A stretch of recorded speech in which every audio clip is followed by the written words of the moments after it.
You gonna catch the bus, Mr. McGill? No, you guys get to the editing room. I just need to sit.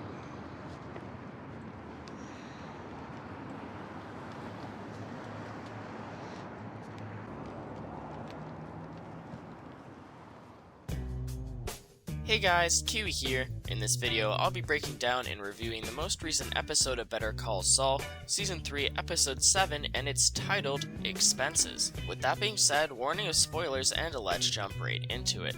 Alright, so the episode starts off with Jimmy waiting to start his community service. Now, as Jimmy's given a waiver in case he hurts himself, I thought it was actually pretty funny how he hesitates to sign it without reading it first, a classic lawyer thing to do. So as Jimmy gets to the underpass, he starts picking up incredibly gross garbage to start off his community service, and during this, he actually gets client calls for his commercial slots as he tries multitasking talking on the phone while picking up garbage. He also tries booking an appointment with his law insurance, I believe, which will come back later on in the episode, but as Jimmy finishes community service for the day, he only gets a half hour. Even though they were there for over 4 hours, Jimmy collected more garbage than everyone else, but since he used his phone, it doesn't matter and his time didn't count. Jimmy demands that this guy changes how much time he got, and this asshole just tells him that he can change it to a 0, just completely ruining Jimmy's mood for what seems like the rest of the episode. This episode is honestly just really sad and depressing, as it makes you just feel shitty in general, and the reasons why will soon to be very clear. Anyways, as Jimmy gets back from his community service, he runs back to his car to clean himself up and change so that he can go film commercials. He wipes himself off with one wipes along with changing his clothes right out of the trunk of his car. Speaking of which, his car struggles to start but finally gets going as he goes to film at a furniture store.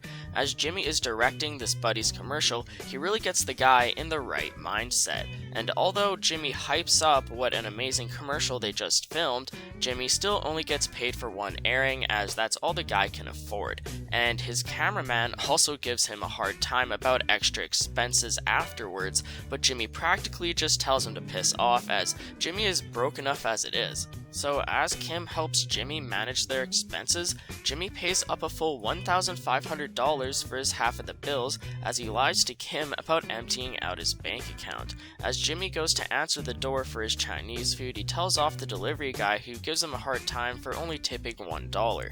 Jimmy tells him that he can make it a 0, just like how the asshole community service van driver told him, and this shows how Jimmy's just pretty much transferred the negative vibes given to him. During the next day, Jimmy rinse and repeats as we see him rushing out of community service once again and quickly cleaning himself up and changing so that he can go to more commercials. Sadly, after driving to his camera crew and getting them all in his car fails to start and they end up needing to take the bus. And as if that wasn't annoying enough, the client that they just bussed to actually tries canceling on them as apparently they've changed their minds. No matter how much Jimmy tries convincing them to film a commercial, they just won't bite. In order to convince them, he literally needs to offer a time slot for free just to prove to them that they'll get customers. And they agree on the terms that if traffic starts coming through their guitar store that they're trying to advertise, they'll agree to buy the rest of the time slots as well. As Jimmy pays his camera crew at the end of the day, he sits on the curb incredibly depressed and practically at rock bottom. Jimmy has bills to pay, a camera crew to pay, a car to fix, an insurance, on top of the fines that Chuck already gave him, and I'm pretty sure that he did empty out his bank account considering that Kim makes a joke about him maxing out his credit cards later on. So needless to say, this is really all starting to get to him. Even though the girl in his camera crew offers her payment back to him, stating that he's losing money, he just tells her to keep her share and that he'll figure it out somehow. Quick side note, I think that his camera crew is pretty hilarious. You know, they're not the nicest people, but that's kinda what makes them so likable, I guess. What do you guys think about them? Later that night, Jimmy meets Kim outside their office and shares her smoke with her as he suggests that they should leave and go out for the night. Although Kim disagrees, mentioning that she's up to her neck in Misa Verde, Jimmy easily convinces her to get up, along with telling her that she needs to drive due to his car not working properly. So they go out to some sort of expensive restaurant and bar and try picking out hypothetical targets to con and scam. As Jimmy insists on paying for their drinks, they browse a few targets until finally Jimmy notices a douchebag rude enough to actually strike a nerve. Jimmy starts explaining this plan on how he wants to scam this guy like $5,000 by making him buy a worthless credit card, but he gets way too into it. Kim seems shocked by all of this and tries snapping Jimmy out of it by mentioning how they're just talking about it. This is where Kim openly brings up her guilt for Chuck, and although I'm planning on discussing this in a completely separate video, I will say that Vince Gilligan is one clever mofo, and I swear to God he better not start making me feel bad for Chuck. This show is so brilliant in the way that it develops its characters, and I feel like this foreshadowing with Kim's guilt is just another perfect example. Before we jump into Mike, Nacho, and Price's side of the episode, I wanted to briefly discuss Jimmy's final moments in this episode, which are honestly brutal.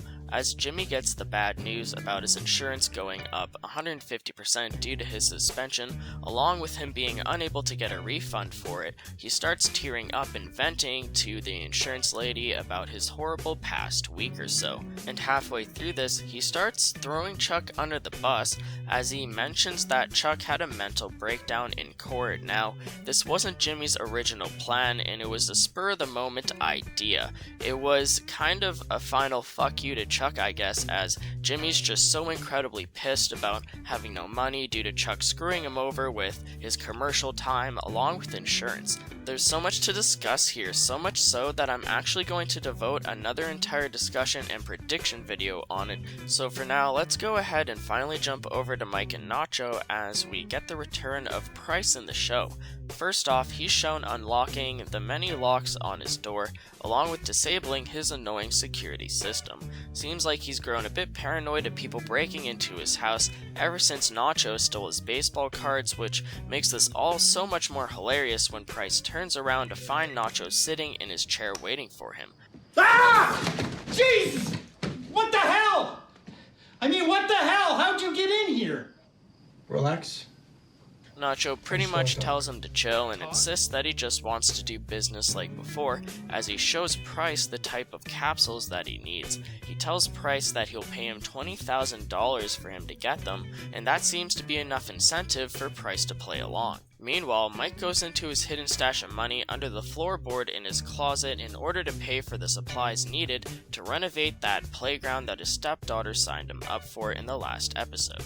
As he's smoothing down the pavement for one of the steps on the sidewalk, a few volunteers from the church insist on helping him. Mike tells the two men to mix concrete while he leaves the woman alone. This woman's name is Anita, and damn is she persistent to help Mike. Mike ends up giving in as he shows her how to texturize the sidewalk with a broom, going all Mr. Miyagi on her, and I'm glad that he decided to be nice to her because it was honestly rude the way he was disregarding her request to help him.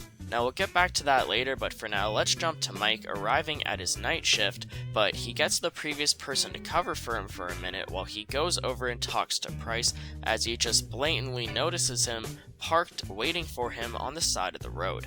Mike gives Price a hard time about his terrible job at Stealth, but Price still tries to hire Mike for protection against Nacho.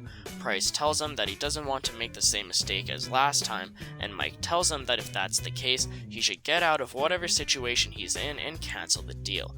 Price says that it's too late, and he explains how that isn't an option. As a final attempt at convincing Mike, Price mentions that the person doing business with him is in fact Nacho, which piques Mike's interest, but he still tells Price that he's not interested.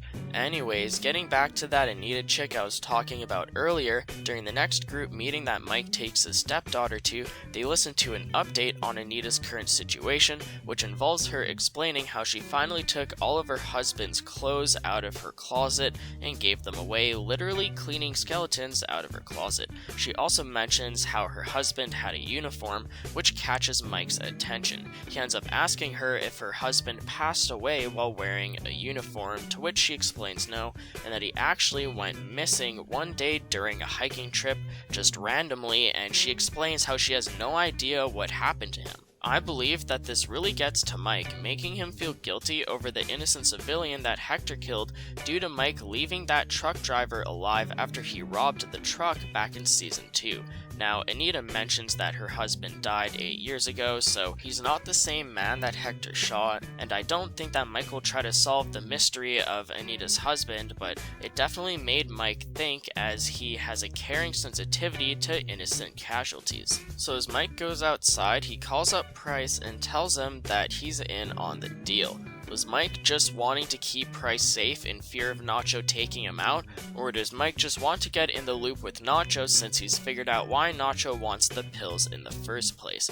Feel free to let me know what you guys think about Mike changing his mind, along with what you believe his motives are, but let's jump right into Mike and Price actually meeting Nacho. As Mike approaches Nacho, he tells him that he needs to know what he's planning, although he pretty much already knows. He just wants to know what exactly Nacho plans to do, because he knows that Hector's life is important to Gus, and if Nacho does anything to Hector, Gus won't be too happy, as Gus doesn't want Hector to die, at least not yet. Now, in the previews for this episode, I speculated that Mike would possibly inform Nacho of his attempt on Hector's life back in the season 2 finale, and that Nacho was literally the only thing standing in his way from taking the shot.